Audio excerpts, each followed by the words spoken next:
Hello students, आज के इस सेशन में भी हम टीचिंग स्ट्रेटजीज़ के बारे में ही जानेंगे। यानी कक्षा में एक शिक्षक के जाने के बाद शिक्षक क्या क्या रणनीतियाँ अपनाएंगे। कुछ पॉइंट्स हैं जिसके बारे में हम आज भी चर्चा करेंगे। वो है सबसे पहले छात्रों की सहभागिता को सुनिश्चित करना, यानी छात्र जो है कक्षा में पार्टिसिपेट करें। इंटरैक्शन केवल टीचर्स ही ना करें बल्कि स्टूडेंट भी उस इंटरैक्शन का एक हिस्सा बने। उन्हें पार्टिसिपेट करने का मौका दिया जाना चाहिए। आप उनसे प्रश्न पूछ करके, आप उनसे उनके उदाहरण पूछ करके आप कक्षा में उनकी भागीदारी को सुनिश्चित कर सकते हैं। नेक्स्ट है असाइनमेंट और टेस्ट पेपर समय पर वापस करना। बहुत बार ऐसा देखा जाता है कि टीचर्स जो हैं एग्ज़ाम्स लेते हैं या असाइनमेंट्स जब हम लेते हैं बच्चों से तो हम उन्हें समय पर लौटा नहीं पाते हैं, या फिर टेस्ट पेपर का अगर रिज़ल्ट उन्हें ना दिया जाए तो इससे भी उनके मन में एक ऐसा विचार आता है कि अरे शिक्षक तो चेक करेंगे ही नहीं कॉपी, या हमें मार्क्स तो मिलेगा ही नहीं, तो ध्यान नहीं देते हैं टेस्ट में।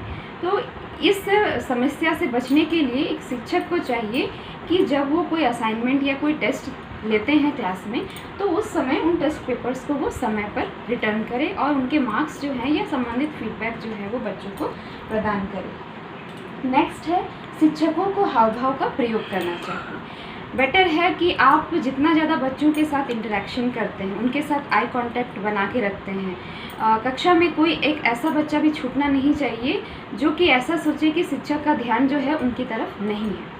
तो बेटर इंटरेक्शन के लिए आप अपने क्लासरूम को यू शेप में अरेंज कर सकते हैं या फिर आप मूवमेंट कर सकते हैं। और ज़्यादा है कि आई कांटेक्ट जो है वो हमेशा बच्चों पर बनाए रखना चाहिए।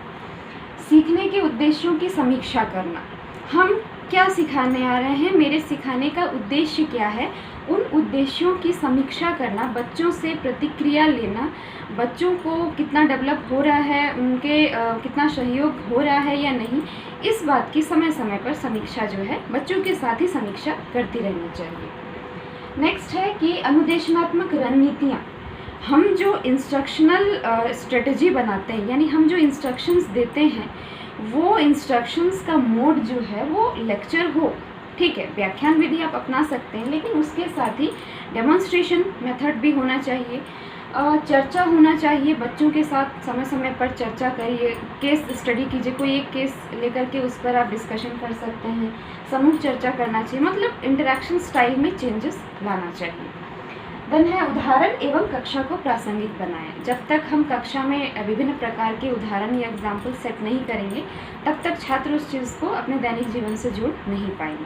तो कोई भी टॉपिक जब आप पढ़ा रहे हो प्रयास करें कि ऐसे उदाहरण का प्रयोग करें जो छात्रों के जीवन से जुड़ा हुआ, यानी आपका क्लास जो है वो बच्चों को इंटरैक्टिव लगना चाहिए।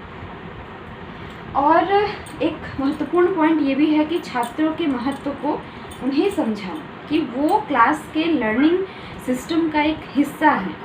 वो सिर्फ इसलिए नहीं है कि साइलेंटली बैठे रहें, बल्कि वो उस टीचिंग लर्निंग जो पार्ट है उसका एक हिस्सा है, महत्वपूर्ण हिस्सा है।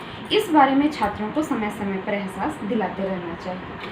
और क्या कठिनाई हो रही है या टीचिंग मटेरियल कुछ अगर कठिन है तो उस बारे में भी छात्रों से चर्चा करती रहनी चाहिए। यानी टीचिंग मटेरियल उन्हें कहीं टफ ना लग रहा हो या समझ में नहीं आ रहा हो तो उस बारे में भी चर्चा करती रहनी चाहिए। तो आज का ये सेशन इतना ही। Thank you.